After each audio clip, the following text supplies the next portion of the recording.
আপনার জেনুইন আপনজন বা কাছের মানুষ কারা এটা যদি বুঝতে চান তাহলে খুব বেশি কিছু না, ফেসবুকে একটা পেজ খুলে ফেলুন, তাহলেই বুঝতে পারবেন কারা আপনার আপনজন কারা আপনার কাছের মানুষ। দেখবেন কি আপনার আত্মীয় স্বজন পাড়া প্রতিবেশী মানে যাদেরকে ক্লোজ মনে করেন তারা আপনার কাছে যে জিনিসটা আছে সেম জিনিসটাই 500 টাকা বেশি দিয়ে অন্য কোথাও থেকে কিনবে, কিন্তু 200 টাকা বেশি দিয়ে আপনার কাছ থেকে কিনবে না। তাদের ধারণা তাদের একটা এই 200 টাকা প্রফিট করে আপনি যদি কোটিপতি হয়ে যান তাহলে তো একটা ব্যাপার, তাদের লস। কিংবা তাদের একটা লাইক ফলোতে যদি আপনি ফেসবুক থেকে মনিটাইজেশন পেয়ে যান তাহলে তো তাদের আরো লস। এরকম অনেক এক্সপিরিয়েন্স আমার আছে। আমার এক্সপিরিয়েন্সের ঝুলিতে সর্বশেষ যোগ হলো যে অভিজ্ঞতাটি, সেটি ছিল গত সপ্তাহে আমার 3 জন ফলোয়ারের জন্য চ্যালেঞ্জ কমপ্লিট হয়নি, তো খুবই মন খারাপ হয়েছিল যে মাত্র 3 জনের জন্য চ্যালেঞ্জ কমপ্লিট করতে পারলাম না। কিন্তু উপরওয়ালা যা করেন ভালোর জন্যই করেন। উপরওয়ালা আমাকে এরপরে যে চ্যালেঞ্জটা আসছে আমার জন্য পরের সপ্তাহের চ্যালেঞ্জ, সেখানেও 50টা ফলোয়ার গ্রো করার ব্যাপার ছিল, কিন্তু আমার একদিনে প্রায় 400 ফলোয়ার প্লাস গেইন হয়েছে। একদিনে 400 প্লাস ফলোয়ার গেইন হবে এটা কখনো আমি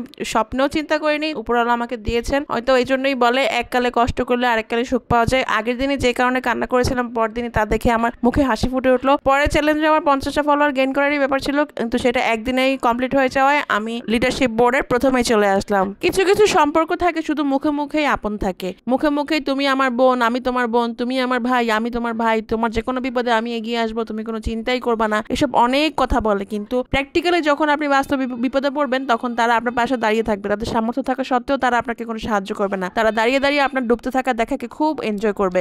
আর তারা আপনার পাশে থাকে নিজের দরকারে আপনাকে ব্যবহার করার জন্য। কমিউনিটি সেন্টার আছে না, ঠিক সেরকম। কমিউনিটি সেন্টারকে যেমন আমরা বিয়ে উৎসব অনুষ্ঠান লাগলে নিজের মতো করে সাজিয়ে গুছিয়ে ব্যবহার করি এরপরে ভুলে যাই, তারাও ঠিক সেভাবে আমাদেরকে তাদের দরকারে ব্যবহার করে আমাদেরকে ব্যবহার করার টিস্যুর মতো ডাস্টবিনে ফেলে দেবে। পারতপক্ষে আমি চেষ্টা করি এসব সিজনাল আপনজনের কাছ থেকে দূরে থাকতে, কিন্তু তারপরেও যেহেতু আমি মানুষ আমার তো ভুল হয়েই যায় এবং মাঝে মাঝে আমি উচিত শিক্ষাটাও পেয়ে যাই। অনেক কথা বলে ফেললাম, বলতে বলতে এখানে করে ফেললাম আজকে ইলিশ পাতুরি। এই লাউ পাতায় ইলিশ যারা খেয়েছেন শুধুমাত্র তারাই বুঝতে পারবেন এর মজাটা কেমন। যেমন মজা ইলিশে তেমন মজা এই লাউ পাতাটাতে। এই লাউ পাতা ইলিশের রেসিপিটা করার জন্য আমি লাউ পাতাগুলোকে একটু গরম পানিতে ভিজিয়ে নিয়েছি, তাহলে পাতাগুলো নরম হয়েছে এবং ভাজ করতে খুবই সুবিধা হয়েছে। ইলিশ মাছগুলোকে ছোট করে পিস করে নিয়েছি যাতে লাউ পাতায় 2টো করে পিস ঢুকানো যায়। প্রথমে একটা বাটিতে বেশ খানিকটা পেঁয়াজ আর কাঁচামরিচ নিয়ে লবণ হলুদ মরিচ দিয়ে ভালো করে কচলে পেঁয়াজগুলোকে নরম করে নিয়েছি। এরপর এতে আমি দিয়েছিলাম সরিষা বাটা। এই রান্নায় আমি কোনো রসুন ব্যবহার করিনি। ইলিশ মাছে রসুন পেঁয়াজ যতটা সম্ভব কম ব্যবহার করা গেলেই ভালো। তারপরেও আমি এখানে কিন্তু যথেষ্ট পরিমাণেই পেঁয়াজ ব্যবহার করেছি। সব মশলা মাখা হয়ে গেলে তাতে মাছ অ্যাড করে একটু নেড়েচেড়ে মিক্স করে নিয়েছি এবং তারপরে দিয়ে দিয়েছি সরিষার তেল। এরপরে এগুলোকে নরম করে রাখা লাউ পাতায় মুড়ে তাওয়ায় বসিয়ে দিলাম।